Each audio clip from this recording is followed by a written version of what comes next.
Go for it. Okay, will you first say and spell your name for me? Sure. It is Dr. Stephanie Dean. It's Stephaniedean.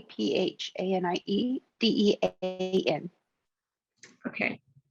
In your opinion, do you think students missed out during the time that we were virtual learning? Yes and no. I mean, there's definitely parts of student life that I think are a big part of the culture of going to university that, yes, 100%, that's missing out on it. But on the other hand, I also saw some students really able to focus in an online environment on their studies more, which was a plus that came out of it. So I think there were definitely parts we did miss and definitely parts that actually added to the experience versus detracted from it. And they stayed safe, which was super important. And do you think that any students now feel like they've missed out on like hands-on learning when they were virtual?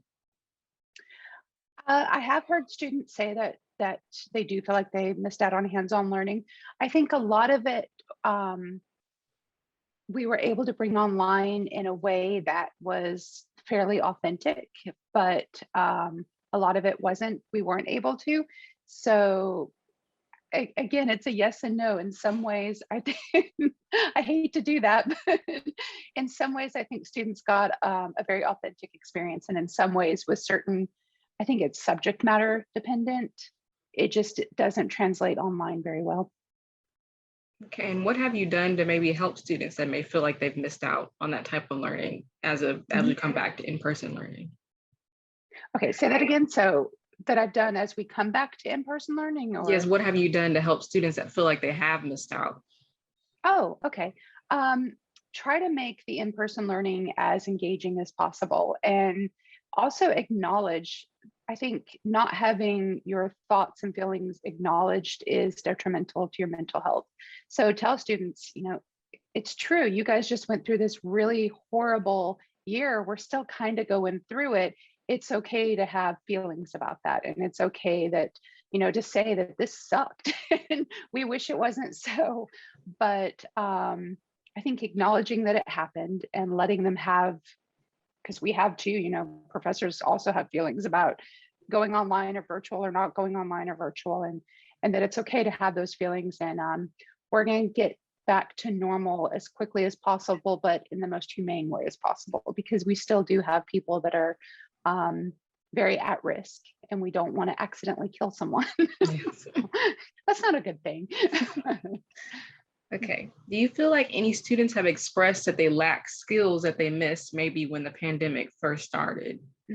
Yes, definitely. And it's something, in my opinion, that is dependent on the course. So I have some skills courses that they didn't have access to the equipment, and we weren't able to say, you have to go buy a DSLR, you have to go buy a fancy camera. That's just not fair, and we would never do that.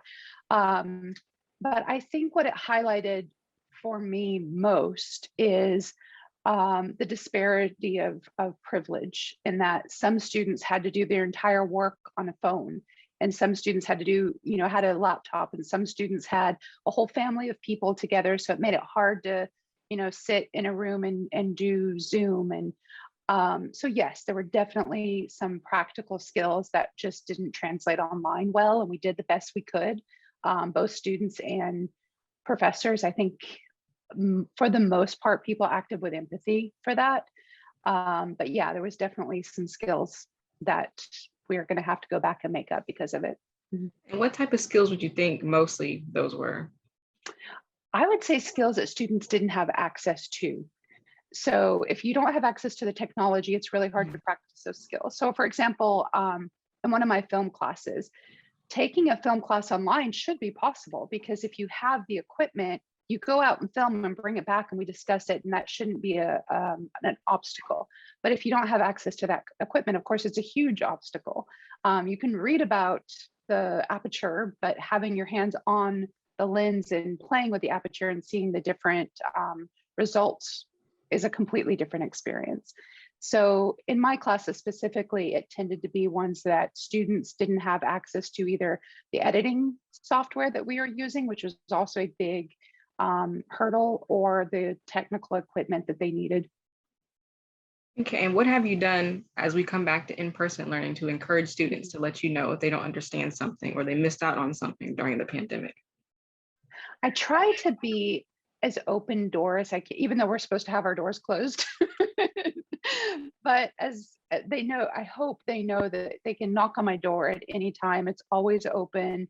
I take mental health very seriously. I take their rights as students and their confidentiality and very seriously. So helping them find avenues of support and help, I think, is important, because skills and tests and readings, that stuff everybody can catch up on, right?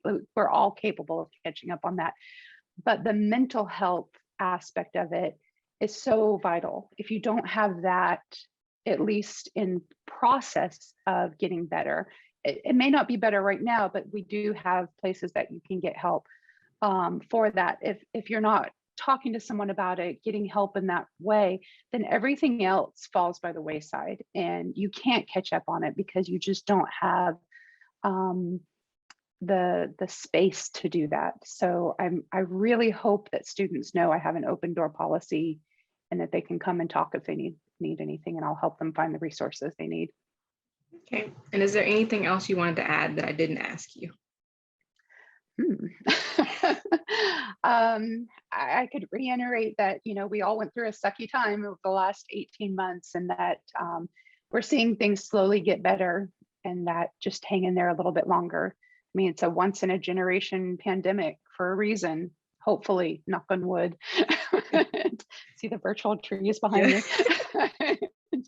um, that it will pass, even though it feels never ending. Well, thank you so much. Thank you. Thanks for doing this.